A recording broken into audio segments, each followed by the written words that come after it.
सती ने मरते समय वरदान मांगा था कि सती मरत हरिशनवर मांगा, जन्म जन्म शिव पद अनुरागा। तेहि कारण हिमगिरि ग्रह जाई, जन्मे पार्वती तनु पाई। मरते समय वरदान मांगा था, जब भी पृथ्वी पर आए तब तब भोले बाबा ही मुझे पति रूप में प्राप्त हो। इसी कारण मैया सती हिमांचल के यहाँ पर एक छोटा सा रूप लेकर के प्रकट हुई। तो हिमांचल की पत्नी मैना ने पर्वतराज की बेटी होने के कारण पर पार्वती नाम रख दिया और बड़े सुंदर तरीके से पालन पोषण किया।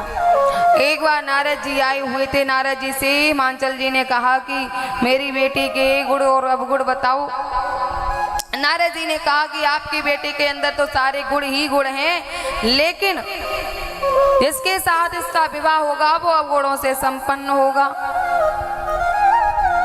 अवगुण कैसे होंगे? कहा कि भूतों के साथ रहता होगा, शमशानवासी होगा, अरे भांग पीता होगा, गांजा पीता होगा, नशेड़ी होगा,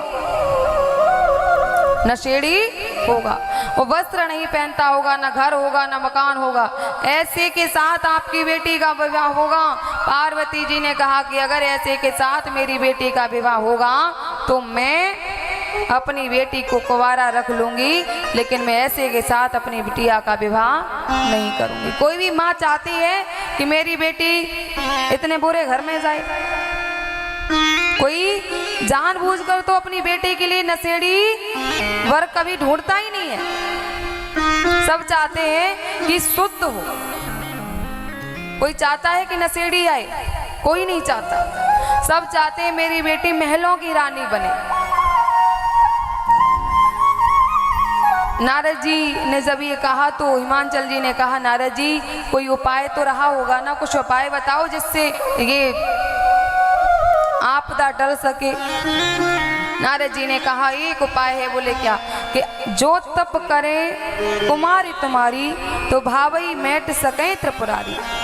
अगर आपकी बेटी भोले बाबा का भजन करेगी तो भोले बाबा इस की जो नसीब में लिखा है उसको मिटा सकते हैं। और ये सारी अवगुण जो है ना भोले बाबा के अंदर गुण के रूप में घटित होते हैं। इसलिए अगर आपकी बेटी भोले बाबा का भजन करेगी तो आपकी बेटी के साथ भोले बाबा का विवाह हो जाएगा। पार्वती ने भगवान भोलेनाथ का भजन किया। सप्तऋषि परीक्षा लेने आए, लेकिन पार्वती अपने प्रण से पीछे नहीं हटी। इधर पार्वती को जब बार बार परीक्षा पार्वती की ली गई तो पार्वती जी ने कहा कि आप कितने भी बार मुझे भड़काने की कोशिश करो, लेकिन मैं भड़कूंगी नहीं। पार्वती परीक्षा में पास हुई तो हिमांचल जी से सप्तऋषियों ने कहा कि अपनी बेटी को घर लेकर के आओ। हिमांचल जी अपनी बिटिया को घर लेकर आई। अब भोले बाबा समाधि में है। समाधि कौन खुलाई? कामदेव आगे बढ़ा और कामदेव ने भोले बाबा के ऊपर वार चलाया तो भोले बाबा का तीसरा नेत्र खुला और कामदेव के ऊपर दृष्टि पड़ी तो कामदेव जल के राख हो गया। सारे देवता भोले बाबा के पास आ गए, बाबा विवाह कर लो, बाबा विवाह कर लो। भोले बाबा ने कहा अब विवाह मैं अरे कभी नहीं करूंगा। बोले क्यों? क्योंकि एक विवाह के कारण तो अभी भी डिप्रेशन में है, अब विवाह नहीं करेंगे। स्वयं प्रभु श्री राम ने आके भोले बाबा से कहा अगर आप मुझे अपना इष्ट देव मानते हो तो मेरे कहने से आप पार्वती के साथ विवाह करोगे। तो भोले बाबा प्रभु श्री राम की आज्ञा को रख करके पार्वती से विवाह करने को तैयार हुए। इधर हिमांचल की नगरी में खबर कराई गई तो हिमांचल भी सारी तैयारियां करने लगे। भोले बाबा के यहाँ लगन आई, सारी तैयारियां हुई। भोले वह दिन आया जिस दिन भोले बाबा दूल्हा बनने थे। देवता अपनी तैयारियों में लगे हैं। सुबह से शाम हो गई, भोले बाबा को किसी ने दूल्हा नहीं बनाया। नंदी ने कहा कि बाबा दूल्हा नहीं बनोगे? भोले बाबा ने कहा मुझसे बनना नहीं आता। बोले हम बना दे? कहा बना दो। भोले बाबा ने कहा कि किस सामान की जरूरत पड़ती है? तो नंदी ने कहा कि पहले हल्दी लगाई जाती है, हल्दी का उबटन लगाया जाता है। तो बाबा ने कहा यहाँ कहाँ हल्दी रखी है? नंदी ने कहा चिंता मत करो। नंदी दौड़ा, शमशान में पहुंचा और ताजी ताजी मुर्दे की राख लाया, भोले बाबा के पूरे शरीर से लगा दिया। और क्या होता है? बोले कानों में कुंडल होते हैं, तो भोले बाबा ने बिच्छुओं को उठाया और कानों से लगा लिया।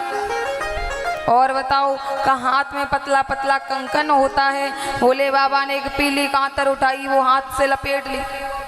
और बताइए, कहा कि गले में माला होती है, मुन्नों की माला धारण कर ली। अब बताओ, कहा कि बाबा सहरा होता है। बोले सहरा कैसा होता है?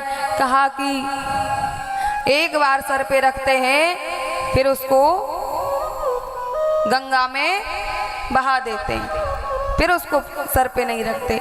बाबा ने कहा जो मेरे सर पे आ जाएगा उसको हम बहाएंगे नहीं, सदैव सर पे ही रखेंगे। फिर क्या क्या किया भोले बाबा ने? लंबा सा सर्प उठाए और सर से लपेटे, फन ऊपर कर दिए। और लड़ियों की जगह क्या करने लगे? पतले पतले सर्प उठाए और फन ऊपर पूछ नीचे, फन ऊपर पूछ नीचे। विकराल रूप धारण किया भोले बाबा ने। तैयार हुए, खड़े हुए, तो नंदी ने कहा कि बाबा और तो सब ठीक, लेकिन आप दूसरे के घर जा रहे हो तो थोड़े बहुत तो वस्त्र होना जरूरी है। अरे ज्यादा नहीं तो कमर से तो कुछ लपेट ही लो। बोले क्या लपेट लें?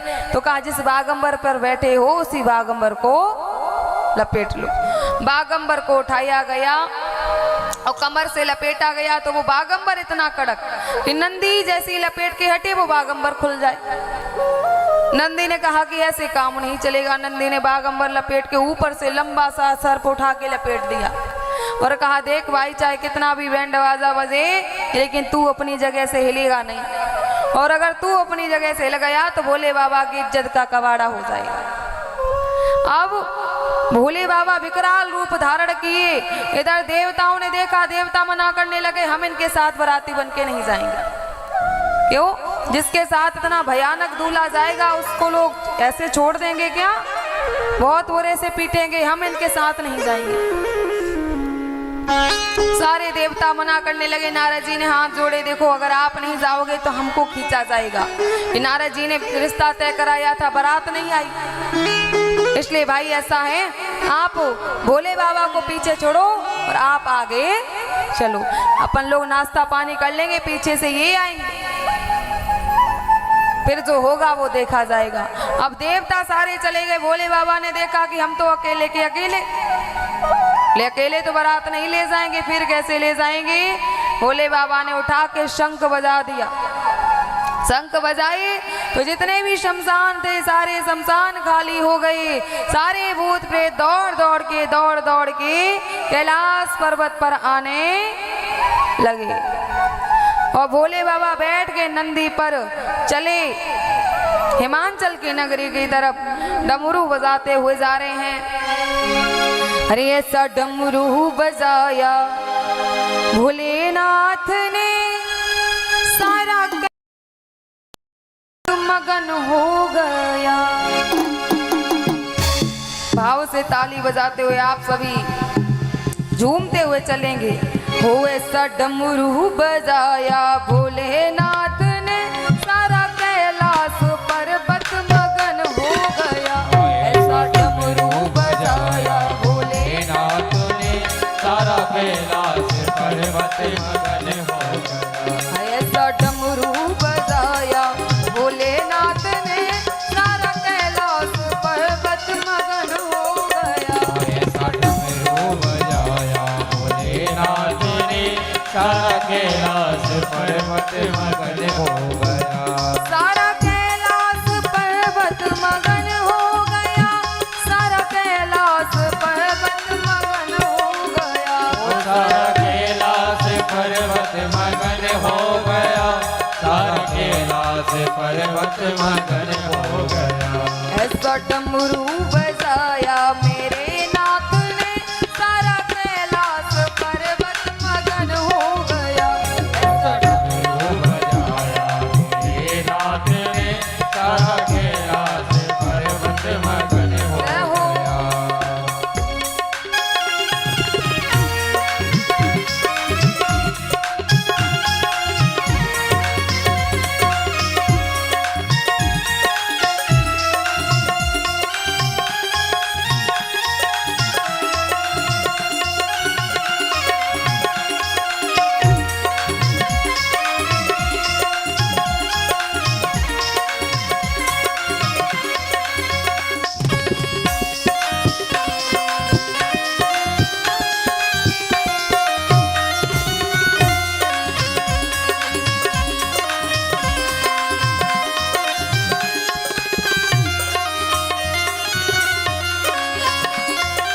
डमरू को सुन करके कान्हा जी आए, डमरू को सुन करके कान्हा जी आए, कान्हा जी आए संग राधा बुलाए, कान्हा जी आए संग राधा बुलाए। वहाँ सखियों का मन भी मगन हो गया, सारा कैलाश पर्वत मगन हो गया। ऐसा डमरू बजाया भोलेनाथ ने, सारा कैलाश पर्वत मगन हो गया।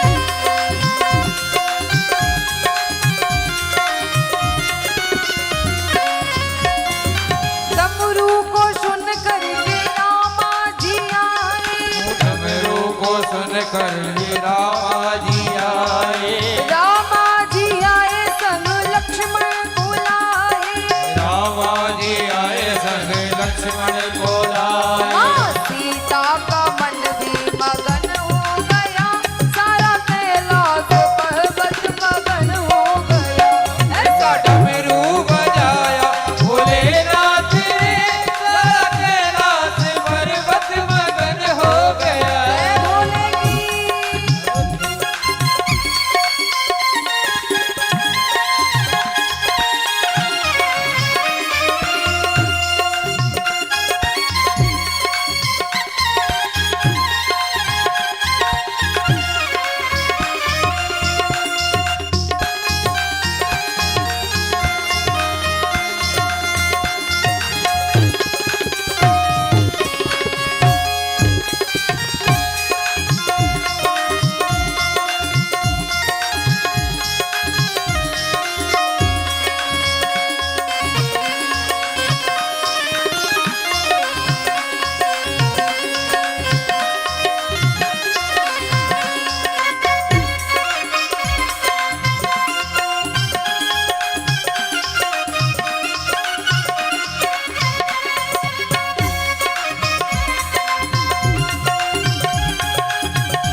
की जय हो।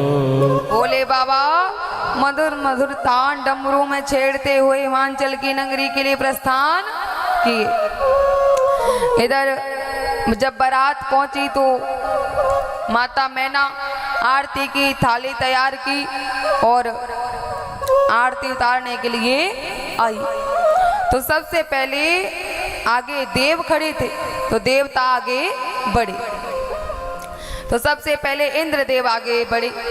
मैना ने देखा तो बड़ी प्रसन्न हुई।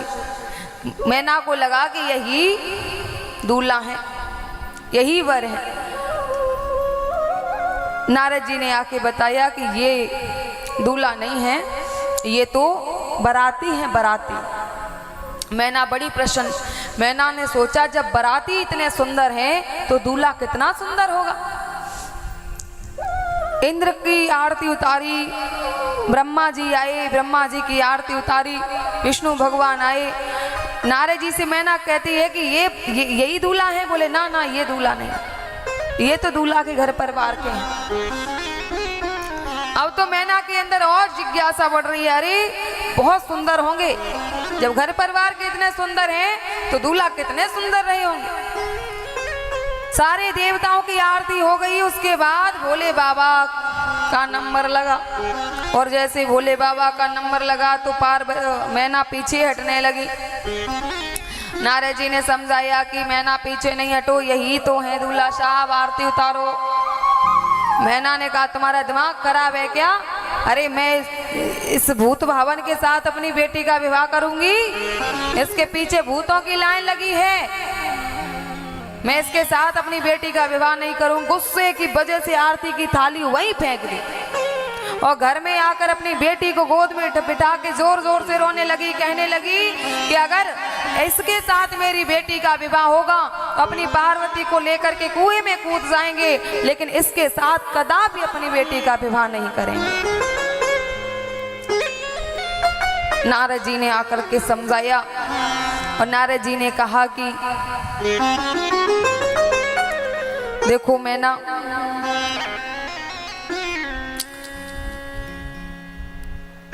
ये जो भोले बाबा है ना, ये कोई साधारण नहीं है, ये त्रिलोकीनाथ है, ये त्रिलोकीनाथ है। और आपके घर में जो बेटी जन्मी है ये कोई साधारण नहीं है, ये जगत जननी जगदम्बिका भवानी है। अगर आप इनके विवाह में कोई भी विघ्न फैलाओगे तो फिर अच्छी बात नहीं होगी। वो तो आपके इतने भाग्योदय हो गए जो आपके घर में स्वयं जगत जननी जगदम्बिका प्रकट हुई है और आपके द्वार पर दूल्हा बन के त्रिलोकीनाथ आए हैं। बिना विघ्न फैलाए इनका विवाह संपन्न कराओ। माता पार्वती का भोले बाबा के साथ विवाह होने लगा। हिंदू रीति रिवाज के साथ भावरें पड़ने लगी, 7 फेरे होने लगे। पार्वती का जब प्रथम फेरा हुआ तो पार्वती ने भोले बाबा से कहा कि बाबा मेरा विवाह आपके साथ हो रहा है। बोले हाँ हो रहा है। तो कहा कि फिर आप इन सर्पों को साथ में क्यों घुमा रहे हैं, इन सर्पों को मेरे साथ में भावर क्यों दिलवा रहे हैं, इनको हटाएं। तो भोले बाबा ने सर्पों को उतारा। जैसे ही दूसरी भावर हुई फिर पार्वती ने कहा कि बाबा मेरा विवाह आपके साथ हो रहा है, ना कि चंद्रमा के साथ, चंद्रमा को भी नीचे उतारो। भोले बाबा ने चंद्रमा को भी नीचे उतारा। फिर तीसरी भावर हुई तो फिर पार्वती ने कहा कि बाबा मेरा विवाह आपके साथ हो रहा है, ना कि इस गंगा के साथ, गंगा को भी नीचे उतारो। गंगा को भी भोले बाबा नीचे उतारे। तो हिंदू धर्म के अनुसार भोले बाबा और पार्वती जी का विवाह हुआ।